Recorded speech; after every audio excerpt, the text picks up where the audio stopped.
कृष्णा की कथा हमारे जीवन में उत्कृष्टता के साथ मार्गदर्शन करती है।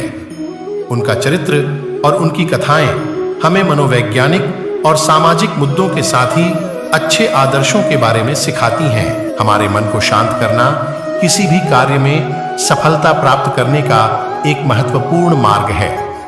कृष्णा की कथाओं में भी हम यह देख सकते हैं।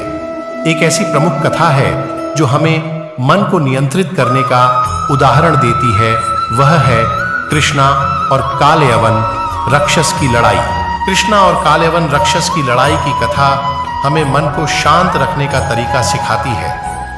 केवल शांत मन वाले व्यक्ति ही कठिनाइयों का सामना कर सकते हैं। इस कथा में कृष्णा ने न सिर्फ कालयवन राक्षस का नाश किया, बल्कि उन्होंने अपने मन को नियंत्रित करके उसे अपने लिए एक संकट से बचाया भी। कालयवन राक्षस ने कृष्णा को पीछा किया और उन्हें धोखा देने के लिए मायावी तरीकों का उपयोग किया।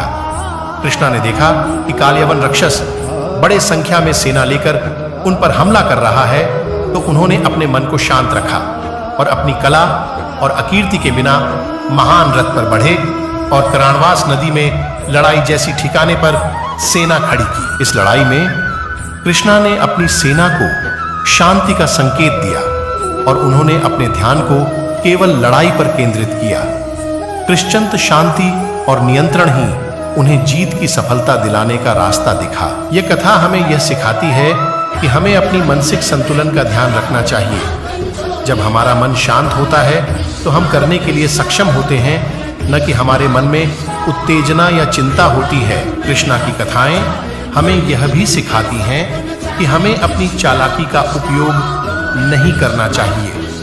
मन को शांत रखकर हम प्रॉब्लम का समाधान ढूंढने में सक्षम हो सकते हैं। इसी तरह से मन को शांत और विचारशील बनाने से हमें सामरिक और व्यावसायिक जीवन में भी सफलता मिलती है।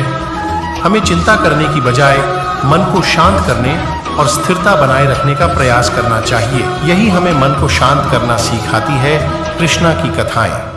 वे हमें इस सलाह देते हैं कि हम अपने मन को सरलता, सहजता और शांति से नियंत्रित करें। इस तरह हम अच्छे आदर्श बनने का मार्ग चुन सकते हैं और जीवन में उत्कृष्टता प्राप्त कर सकते हैं। फिर मिलेंगे अगली वीडियो में। जय श्री कृष्णा।